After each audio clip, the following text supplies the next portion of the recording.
Yo, what's up guys? It's me, Andre. Hello and welcome back to London Decker. I'm literally excited to actually give you this exciting vlog. I've been waiting for it for a while, and I suppose many of you guys have been waiting for it. And I'm also pretty much excited to give you the information.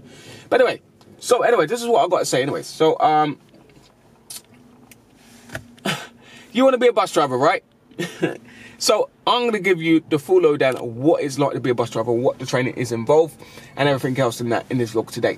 So, to be a bus driver, you've got to be 18 and over to be a bus driver. Got to be driving at least 1 year and over to drive a car here in the United Kingdom. You don't have to be a bus driver here in London. You could be a bus driver where else in the Midlands, in Scotland, Birmingham, Manchester, down South Coast, South East, South West, Scotland, yeah, you name it. Okay, so they're always looking for bus drivers. So maybe if you're looking for a part-time job or full-time, there are those jobs available. I'm on a full-time job at the moment, so I'm enjoying myself being a bus driver. So it's pretty cool. So being a bus driver, okay.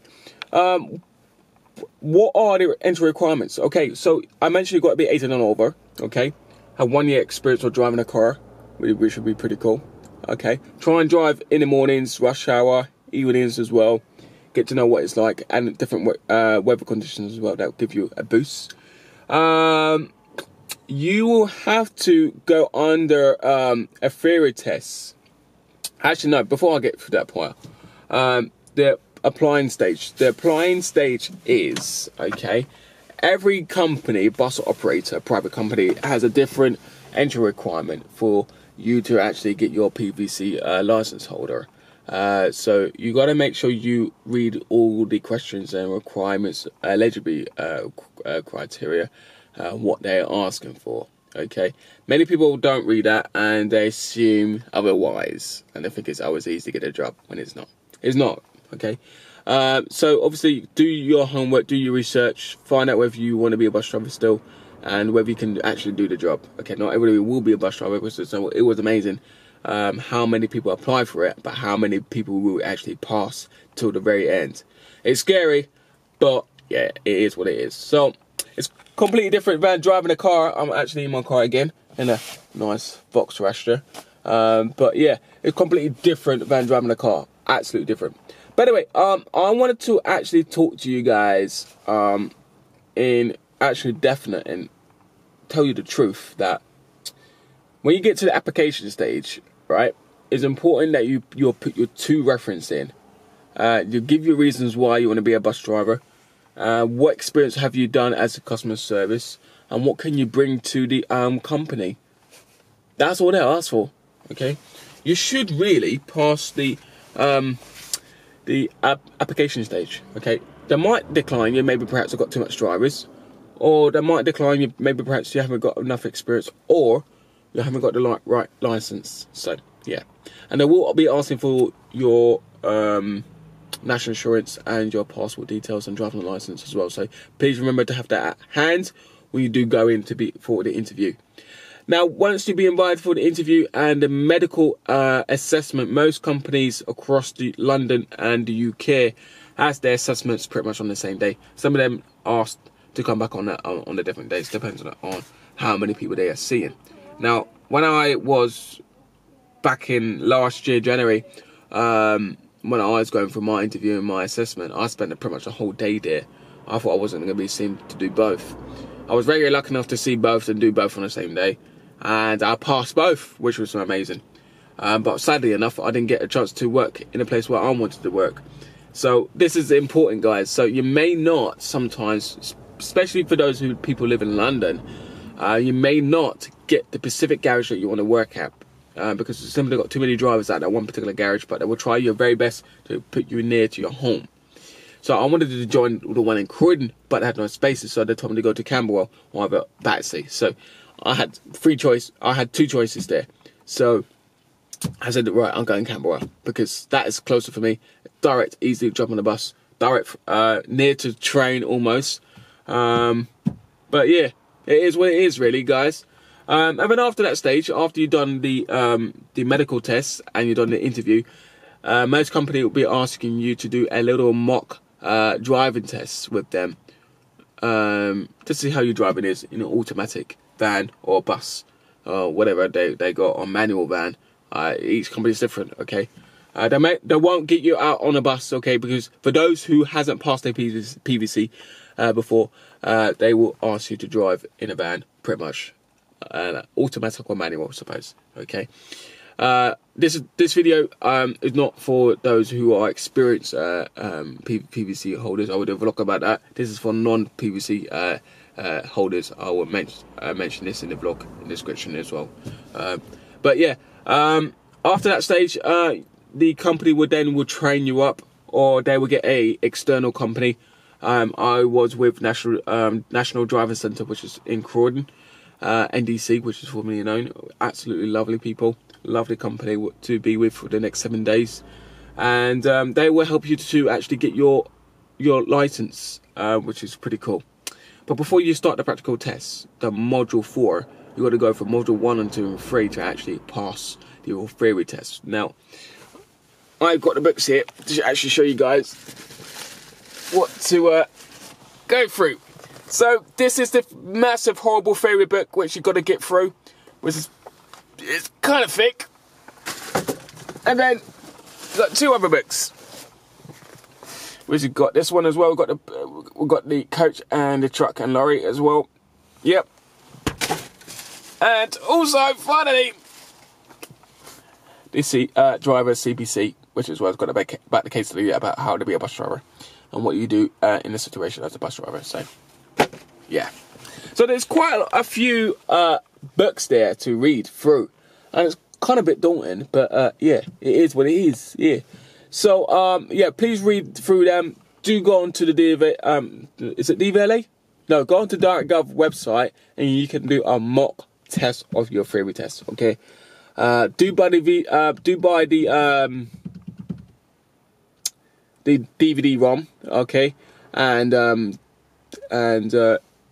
you can actually revise those at home, or you can if you go to the nearest library, you can reserve those and take it home and bring it back to the library at a specific date.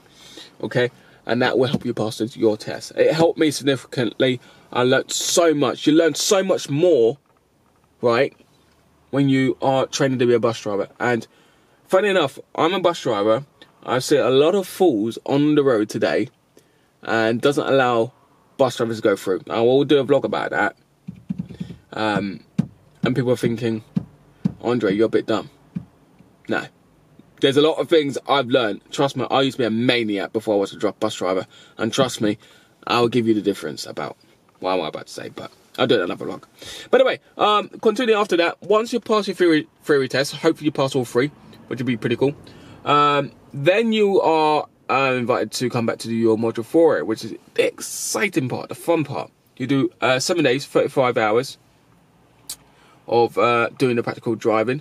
Driving a single or double decker bus, whichever, that depends on the company.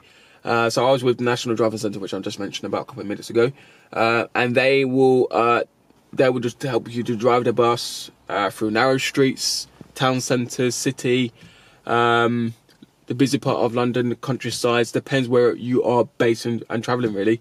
I was at Advantage, actually, with the National Driving Centre. They took me into the busy part, countryside as well. It was really nice. I had a really good mentor, instructor, sorry. And his name is called Ray, by the way. I hope he doesn't mind me saying this in his video. But I really thoroughly enjoyed it. I really miss them all. I really do miss them all. I might go back there to do my other license to actually drive a truck, a lorry. I haven't decided so. But yeah, that's pretty cool. What else can I say about after that? So after you done your practical tests, okay? No, so after you mock all of that, right? You're done for the 6 days. The 7th day, you will have to go through an undertake of a practical examination on the module 4. Okay, you'll be taught how to check the weight, the laden, the security of the bus, how to start the bus, the first use check. I mean, you've got to know about your bus, I mean, this is why it's so important about bus drivers checking the mirrors, making sure upstairs checking all right. So, you know, I'm checking from my mirror, checking the near side mirror as well, and the rear side. So, and a blind spot check. You know, it's exactly the same thing as you do in a car as well. So, you know, it's not that hard, really, is it? Nah. So, yeah. When you should pass that, you should be able to pass the questions, able to read the license plate right in front of you with the car as well, or a bus, whichever. They still do that as you know, you pass your car test. I mean, you should pass that. You might have got a few errors, or if not, I might pass with 9 minors. But I passed with 1 minor, and I know exactly what I did wrong. But yeah, I won't talk about that as much. But anyway,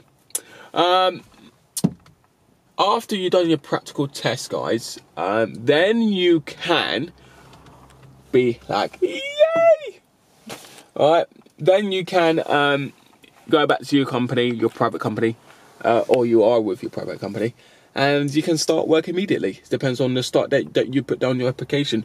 And yeah, each company says when you want to start. They don't mind. Once you start, that is it. You are in. Congratulations. Congratulations. Congratulations. Hallelujah. Oh yeah. But yeah, so once you're in, you pass the theory, you pass the practical. What you then have to do is do a bit of classroom work. Okay, different companies different. Okay, with the company I'm with, they put me in a classroom for a couple of days to actually get to know what the company, what you expect from the company, the contract, the rules, the regulations, what they expect from you, all like attendance, punctuality, what you have to, what happens if you are involved in an accident, who do you report it to. How to use the system like the iBus, the MDT, how to turn on the bus. These are things that I didn't know, and how to use the Wayfair machine when you take your Oyster card on the machine. Things I didn't even know how to use that. I didn't even know how to use the destination blind, or you know how to turn on the bus. It's nothing like a keyless entry here on a car. Right, that's completely different, guys. I mean, it's got different switches. I mean, I've got there's a key I got on around my neck. It's a Genius key, and you got to have that with you. Majority of the buses have that to start the buses. So yeah. But yeah, once you've done the classroom and that, they will get you out on the road with a buddy bus driver or a mentor. And they will train you to do a bit of route learning across the routes that they have at your garages, and that was pretty fun and exciting, really. Normally, when you are new in the first 2 weeks or the first week, they will ask you to come in at 8 o'clock and you finish around about 5 o'clock, 4 o'clock, yeah, which is fantastic. It's a privilege. It's a privilege. So yeah, and then you're out there on your own, really. So that is what it is, really. Bus driver salaries. I did do a vlog about that, guys. So please do find it on my YouTube. I'll put the link in the contact box below. If I've got time, I'll put it on the top right hand corner as well for you guys to have a look at as well. Okay. The key benefit and features of being a bus driver, I will also mention that in that vlog as well about pay. So you guys have a look at it as well. But yeah, so that's it really. Being a bus driver, you got to have customer service, you got to be patient, you got to ignore customers who are rude. I do that now from now, and I do apologise. I will say this now, that it might offend a lot of people, that people do try and test me, but when people say to me, "Driver, why are you late?" Don't come to me while I'm late. Use your initiative. Use your mind that sometimes buses do run late. Either 1, mechanical issue. 2, might have a troubled passenger on board. 3, it could have been a road closure. We don't know. And rush hour was full of school kids. So it really does. It really does bring to attention that people really need to stop accusing bus drivers and stop being rude and be more faithful and be more kind and more loving and say thank you, bus driver. And I will say thank you back. And I like people when say thank you. I say, hey driver, how you doing? Oh, I love it. Please, guys, if you see me around, if you see any other bus drivers around, please say hello and thank you. Because we are only in our cabs, and all we want to do is drive you to work, school, home, whichever meetings or attractions, whatever you're trying to go to. And please acknowledge them, okay? Whether you got your pass or not, yeah, say hello. Hello. Or, yeah, whichever language you want to say. Or give a friendly wave if you're a bit shy, yeah? Please say hello, okay? Don't just walk on the bus and think I don't exist. There's people have done that, and when they do come to ask me a question, it's kind of a bit weird. Yeah, so I give them like, yeah, I'm still engaging with you, but it's weird because what am I to you? I'm no different to you and me. I'm driving a bus that is a professional job that requires somebody to drive a big vehicle, carry so much souls on board, and I'm 26 years of age, and majority of passengers on board are older than me, and the amount of things they do say to me is quite disturbing. And guys, I will be doing a vlog, does bus drivers get bullied? And it's a very important subject. I will be doing that, so stand by and watch that one. Guys, if you like this vlog, please do give it a like, give it a comment as well, give it a share with your friends and family. It's there for everybody to watch as well. Please do visit my webpage, which is www.londondecker.co.uk. If you want to email me one-to-one, any suggestions, you got any vlog ideas, or if you want to take photos or get in contact with me, please do email me at londondeckeraab@gmail.com. I'll put those 2 links below as well for you guys to have a look at. And also, yeah, guys, I must remind everyone as well, please refrain from using any negative comments throughout any of my vlogs or any of my social posts. It will be deleted and it will be reported, ladies and gents, okay? I do refrain from doing that. Because I don't swear, and I don't want to embarrass anybody, but that's something I don't believe in, okay? Also, another point is, guys, if you've got any questions, any suggestions, any complaints related to your travel, Transport for London, buses, trains, trams, tube, underground, you name it, okay, you must correspond with Transport for London. I don't work with Transport for London in the control centre. You got to speak to an advisor over the phone or speak to them over online. For those who've got computer access, please visit www.tfl.gov.uk, which is there, open 24-hour over 365 days. Or you can use the help point telephone number, it's 0343 222 1234, and the free phone telephone number, which is 0343 222 1234, ladies and gents, okay? So please remember that it's there for you guys, for your own safety, okay? My name is Andre. Please remember to subscribe. Please press the bell button. Please set a reminder on this YouTube channel, because I will be premiere and upload on new vlogs on this channel time to time. So guys, it's here from me, Andre. I see you very soon on London Decker. I'm trying to pause this video. Bye.